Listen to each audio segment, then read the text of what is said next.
Today we are going to discuss one more uncertainty relation, namely energy time uncertainty relation. Energy time uncertainty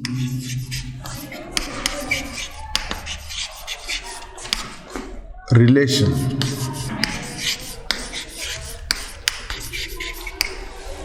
We have already proved or established the uncertainty principle which was there in between position and corresponding momentum. And so accordingly we have these three pairs of position and corresponding momentum between which uncertainty relation exists. So the first pair is xpx, the second pair is ypy, and then third pair was zpz. So these are the pairs of variables of position and corresponding momentum between which uncertainty relation exists. The meaning of which is these two variables you cannot measure simultaneously with unlimited accuracy. You cannot measure these variables simultaneously with arbitrary accuracy, and therefore product of uncertainties in between these two, such as delta x, delta px, can never be made zero and is always greater than or equal to Planck's constant. So although this Planck's constant, which is a constant of nature, is ultimately small, but still it is there in the microscopic phenomenon. Let me ask you one question. What will be the value of delta x, delta py?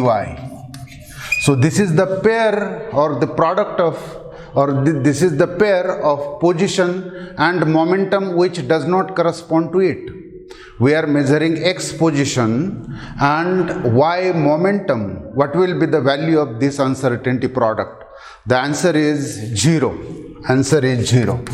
So which means that you can measure x position and y momentum simultaneously with unlimited accuracy, or in general you can always measure a position and a momentum which does not correspond to it with unlimited accuracy at the same time or simultaneously. Similarly, if you have delta y and momentum which does not correspond to it, such as pz, then product is 0. And similar equations can be written. So what is important, or what is the summary of uncertainty relation between position and momentum? The summary is you cannot measure position, coordinate and corresponding momentum simultaneously with unlimited accuracy, but there is no problem in measuring a position and a momentum which does not correspond to it simultaneously with unlimited accuracy. The reason here is the measurement of x position doesn't affect the measurement of y momentum. Similarly, the measurement of y position doesn't affect the simultaneous measurement of z momentum. One more pair, which is fourth pair between which uncertainty relation exists, is energy and time. Energy and time. These are the four pairs of variables during which uncertainty relation exists. We mean you cannot measure these quantities simultaneously with unlimited accuracy. These four pairs of variables between which uncertainty relation exists are called conjugate pair of variables. So xpx, ypy, zpz, energy and time, these are conjugate pair of variables between which uncertainty relation exists. Now let us establish the energy time uncertainty relation. So the relation tells us that the product of uncertainties in between energy and time, the product of uncertainties in energy and time is greater than or equal to h, is greater than or equal to Planck's constant. This is what we want to prove. This is what we want to prove. So let us consider a particle or a motion of particle along x-axis. You have a particle which moves along x-axis, then its energy is given by E equal to px square upon 2m. E px square upon 2m. You have a particle which has started its motion from some point and is continuously moving along x-axis with momentum px, then its total energy will be entirely kinetic and is given by px square upon 2m. Now let us find out delta E. Delta E by delta px. What I am doing here is I am differentiating energy with respect to x momentum. Then what I get here is 2 times px upon 2m. This 2 gets cancelled, and what I have here is px upon m. Px upon m. So delta E is px into delta px to that side, delta px upon m, delta px into delta px upon m.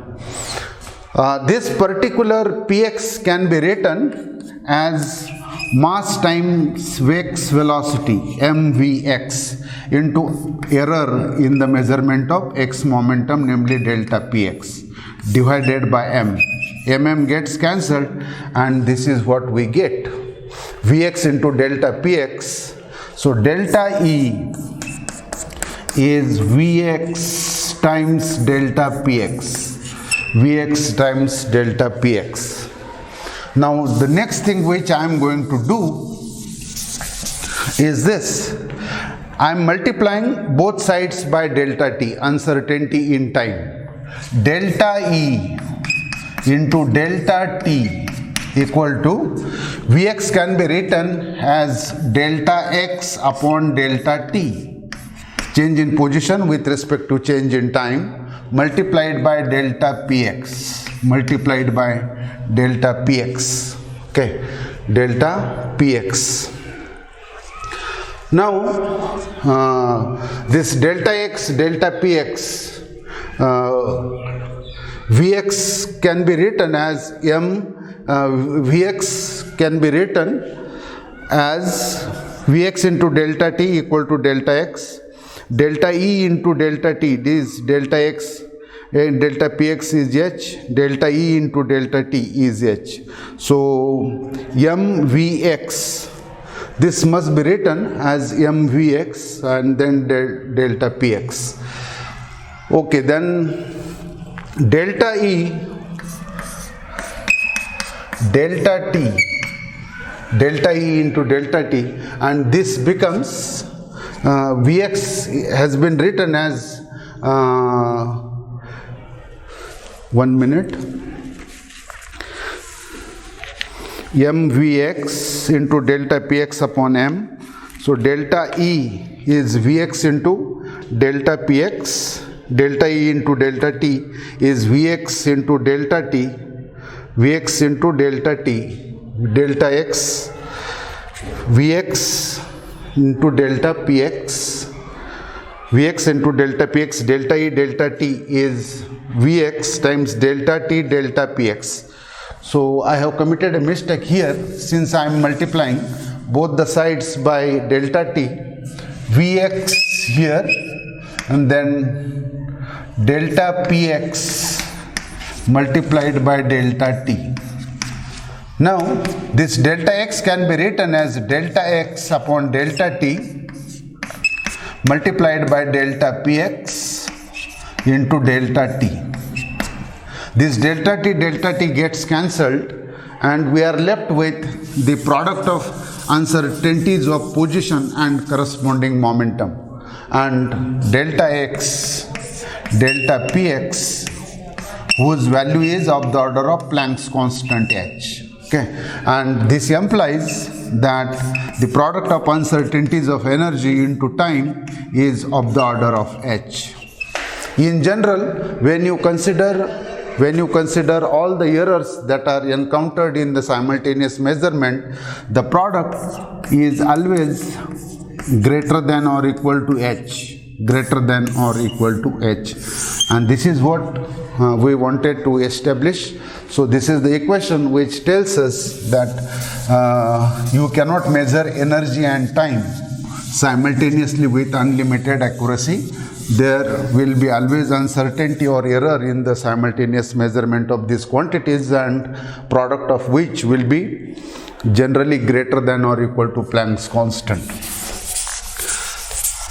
So based on this uncertainty relation, we are going to discuss one problem. The problem reads as follows. The average lifetime for which electron stays in a given excited state before it jumps to lower energy state is about 10 raised to minus 8. 10 raised to minus 8. Okay? The average lifetime during which an electron in an atom jumps from higher energy state to lower energy state is of the order of this. What is the uncertainty in frequency? What is the uncertainty in the frequency of emitted spectral line? So when electron jumps from higher energy state to lower energy state in an atom, then photon is emitted, and we know that the emission of photons when electron makes this particular transition is spontaneous in nature, and therefore there is uncertainty in time within which the electron jumps, and the time of transition is on the average equal to lifetime of the level. The time of transition from higher to lower state is of the order of the lifetime of that particular level. So what we are given is delta t, error in the or uncertainty in the measurement of time, and is equal to lifetime of that particular level during which electron makes transition. Then we know that delta E, delta T, this product is of the order of H, and therefore energy uncertainty, energy of the emitted photon is uncertain by an amount equal to H upon delta T,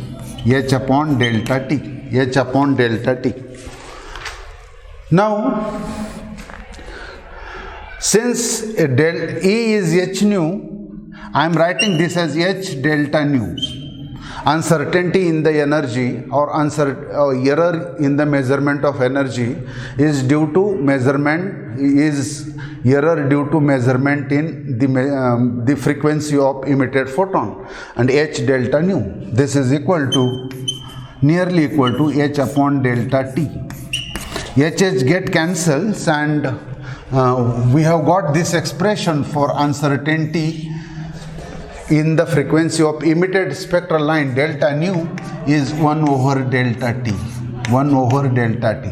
This is equal to 1 upon 10 raised to minus 8 second, and this comes out to be delta nu equal to 10 raised to 8. Since reciprocal of time, delta nu comes out to be 10 raised to 8 hertz. So the frequency of emitted spectral line is uncertain by an amount equal to 10 raised to 8, and this is the reason why a spectral line possesses a width. Width of a spectral line is a consequence of uncertainty principle, is a consequence of Heisenberg's uncertainty principle, and is called as natural width of the spectral line. It must be remembered that even if you make slit width of a spectrometer smaller and smaller, in the limit d tends to 0, even if you are closing the slit, even then the width of the spectral line will remain there. The width of the spectral line will never tend to 0. Okay, so the conclusion is this width of a spectral line is a consequence of Heisenberg's uncertainty principle. Any spectral line will always possess width. You cannot make it 0 even after closing the slit or in the limit when width of the spectral line is made 0. Then there are some problems which are based on uncertainty principle which you can solve, such as you can make use of this uncertainty principle. Uncertainty principle, I mean the uncertainty principle in position and corresponding momentum, namely this delta x, delta px, so is of the order of h, is precisely delta x, delta px greater than or equal to h cross by 2. Sometimes since you want to obtain an approximate estimates of the energies of various systems such as hydrogen atom, helium atom, harmonic oscillator and so on, then you can even make use of this approximate relation like delta x, delta px of the order of h cross and so on. So it doesn't matter which relation you are using while solving this problem, because finally you want to estimate, you want to obtain an approximate answers for the energies of various systems. The various systems that are discussed or the problems on which we can solve is the hydrogen atom. The problem will be estimate the ground state energy of a hydrogen atom by using uncertainty relation. So remember, ground state means is the lowest state of lowest energy of that hydrogen atom, and the answer of or the ground state energy of hydrogen atom is given by minus me raised to 4, this more fundamental relation which you might have already studied, 4 pi epsilon naught bracket square h cross square. So this is the relation for ground state energy of a hydrogen atom. As I have already told you that ground state energy is the energy of lowest state of the energy of lowest state of hydrogen atom, or the lowest energy or the minimum energy of hydrogen atom. You can obtain this particular relation. If you consider harmonic oscillator such as spring mass system, of course you have to consider a quantum mechanical harmonic oscillator. The best example of quantum mechanical harmonic oscillator is an atom vibrating about its mean position at some lattice site in a solid. That will be the microscopic or quantum mechanical harmonic oscillator, the total energy of which is given by, for one-dimensional motion, kinetic energy plus potential energy. Then you can make use of the uncertainty relation, such as delta x will be of the order of its amplitude, where a is the amplitude, twice a will be classical amplitude with which harmonic oscillator oscillates. Then energy, the uncertainty in x momentum will be of the order of px, and then you can make use of this relation delta x, delta px equal to h cross, and therefore twice a into px equal to h cross. Therefore px comes out to be h cross upon twice a. So you can substitute this value of momentum into this particular relation. You will get total energy expression in terms of A, and then you make use of condition for minima, dabba A by dabba A, dabba E by dabba A equal to 0. This condition tells me that what is that classical amplitude A of harmonic oscillator for which the system, I mean the one-dimensional harmonic oscillator possesses minimum energy. So dabba E by dabba A equal to 0. This is the equation which will give you that value of A when the harmonic oscillator possesses minimum energy. So that A, when substituted into this particular expression which involves A instead of px, then minimum energy or ground state energy of one-dimensional harmonic oscillator comes out to be 1/2 h cross omega. 1/2 h cross omega. Although it is estimate or an approximate answer, still it is in good agreement with the exact quantum mechanical result, namely 1/2 h cross omega. So this matches with, or this is in agreement with the exact quantum mechanical results, or agrees with experimental observation. Then one more thing about hydrogen atom, which I have forgotten to tell, that value of this, it comes out to be minus 13.6 eV. Ground state energy of hydrogen atom is minus 13.6 electron volt. It is below zero, it has a minus sign. So if you substitute the values of various constants, then this will come out to be minus 13.6 eV, below zero, quite small. From hydrogen atom, if you go to the next element of periodic table, namely helium, where 2 electrons are there, the problem is little bit tedious to handle, because instead of single electron which was there in hydrogen atom, there are 2 electrons, and kinetic energy of 2 electrons, then potential energy due to electron nucleus interaction. Apart from these two energy terms, the third energy term which involves is electron-electron interaction in the helium atom, which makes it little bit complicated, but the procedure will remain the same.